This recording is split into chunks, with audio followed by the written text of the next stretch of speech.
রাষ্ট্রবিজ্ঞানের গুরুত্বপূর্ণ যেই কোয়েশ্চেনগুলো বলবো সেগুলো অবশ্যই তোমাদের 100% কমন আসবে এবং সেই সঙ্গে তোমরা পরীক্ষা দিয়ে কালকে আমাকে কমেন্ট সেকশনে জানিয়ে দেবে যে স্যার কমন পেয়েছি টোটালি। দেখো তোমাদের থাকছে এখন 4 নাম্বার আর 6 নাম্বারের। দেখো 4 নাম্বারে 3টি আর 6 নাম্বারে রয়েছে তোমাদের 3টি, অর্থাৎ তোমাদের টোটাল আমি 2 নম্বর বাদে তোমাদের কিন্তু টোটাল তোমাদের যেই 30 নাম্বার সেই 30 নাম্বারের সম্পূর্ণ তোমাদের বলে দিচ্ছি। দেখো 40 এর মধ্যে 30 নাম্বার তোমরা কালকে পেতে চলছো। হ্যাঁ, এটি কিন্তু আমার তোমাদের ক্ষেত্রে শেষ ভিডিও, তার কারণ এই রাষ্ট্রবিজ্ঞানের ক্ষেত্রে। তো দেখে নিচ্ছি আমরা তোমাদের পরীক্ষার জন্য। দেখো তোমাদের রয়েছে প্রথম অধ্যায় রয়েছে আন্তর্জাতিক সম্পর্ক, মৌলিক এবং রাজনৈতিক নীতি। এখান থেকে দেখো 6 নম্বরের প্রশ্নগুলো। প্রথম কোয়েশ্চেন রয়েছে রচনাধর্মী কোয়েশ্চেন। 6 নম্বরের কোশ্চেন তোমরা পাচ্ছ তো পাচ্ছই, 100% পাচ্ছ। দেখো প্রথম কোয়েশ্চেন রয়েছে আন্তর্জাতিক সম্পর্কের তথ্য হিসাবে উদারনীতিবাদের মূল বৈশিষ্ট্যগুলো সংক্ষেপে আলোচনা করো। খুবই গুরুত্বপূর্ণ 6 নম্বরের প্রশ্ন। এরপরে রয়েছে দেখো ভিভিআই আরেকটি কোয়েশ্চেন। সেকেন্ড কোয়েশ্চেন, আন্তর্জাতিক সম্পর্কের মার্ক্সবাদের মূল বৈশিষ্ট্যগুলো আলোচনা করো। ঠিক আছে? তবে এই কোশ্চেন থেকে এই কোশ্চেনটি আরো ভিভিআই, তার কারণ এর তুলনায় এই কোশ্চেনটি কিন্তু খুব ভারী। অবশ্যই দেখে নাও।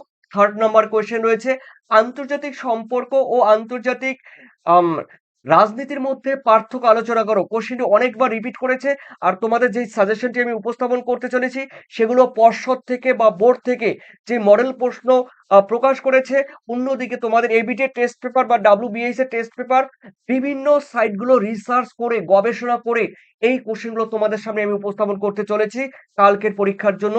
অবশ্যই এগুলি তোমরা কিন্তু 100% পড়ে যাবে, মুখস্থ করে যাবে, পয়েন্ট আকারে তোমরা লিখে দিয়ে আসবে।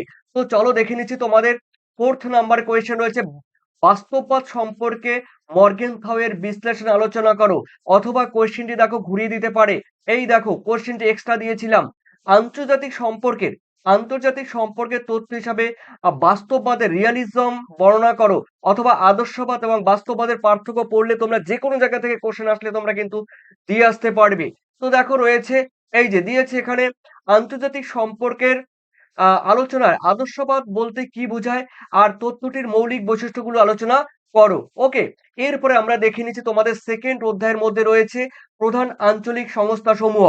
দেখো এখানে দ্বিতীয় অধ্যায়ের মধ্যে রেখেছি দেখো 4 নম্বরে কোশ্চেন থাকবে। তোমরা জানো এখান থেকে প্রথমে রয়েছে ইউরোপিয়ান ইউনিয়নের সাফল্য কিংবা উদ্দেশ্য সম্পর্কে আলোচনা করো। একই কোয়েশ্চেন।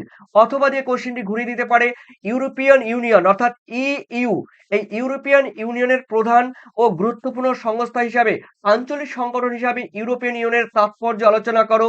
একই টাইপের কোয়েশ্চেন।